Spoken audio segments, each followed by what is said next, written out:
Une enquête interne a été ouverte à BFM TV, première chaîne info de France dont Marc-Olivier Fogiel est le directeur général, en raison de soupçons visant leur présentateur Rachid Mbarki, figure historique de la chaîne, à l'antenne depuis 2005. Certains sujets pourraient avoir subi une influence extérieure, a appris l'AFP de sources concordantes, confirmant une information du site Politico. Une enquête interne a effectivement été lancée il y a plus de 2 semaines à la suite d'informations reçues concernant un journaliste, qui est désormais dispensé d'activité, pouvait-on ainsi lire dans un communiqué, sans que la raison de ces soupçons ne soit évoquée. Pour sa part, la Société des journalistes, SDJ, de BFM TV a fait état de soupçons d'ingérence à l'encontre de Rachid Mbarki. L'enquête vise des infos diffusées dans ce journal de la nuit entre minuit et 4h30 du matin, qui seraient passées à l'antenne sans être validées par la chaîne habituelle, c'est-à-dire le rédacteur en chef, a poursuivi cette source interne. L'enquête doit désormais déterminer si ce contenu était sous une influence quelconque et si des images diffusées à l'antenne venaient de l'extérieur.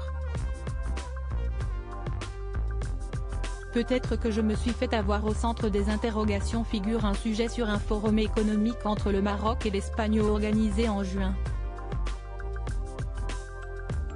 En lançant le sujet, selon un extrait encore visible sur les réseaux sociaux, Rachid Mbarki indique que ce forum a été rendu possible par le réchauffement des relations diplomatiques entre les deux pays depuis la reconnaissance par l'Espagne du Sahara marocain. Cette expression désigne le Sahara occidental, région contrôlée en grande partie par le Maroc mais revendiquée par le Front Polisario soutenu par l'Algérie. Cette question est source de tensions entre Rabat et Alger.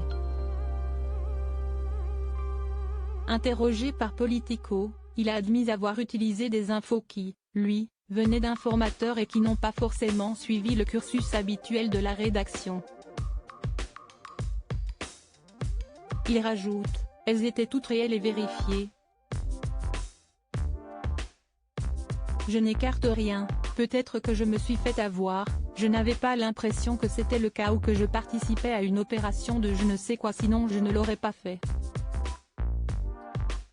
La direction de BFM TV a également pris la parole sur ce sujet. Nous ne pouvons tolérer aucun début de soupçon sur le travail de BFM et de ses 300 journalistes. Nous prendrons donc toutes les mesures juridiques, judiciaires, individuelles et d'organisation selon les conclusions de cette enquête, a-t-elle assuré. À suivre.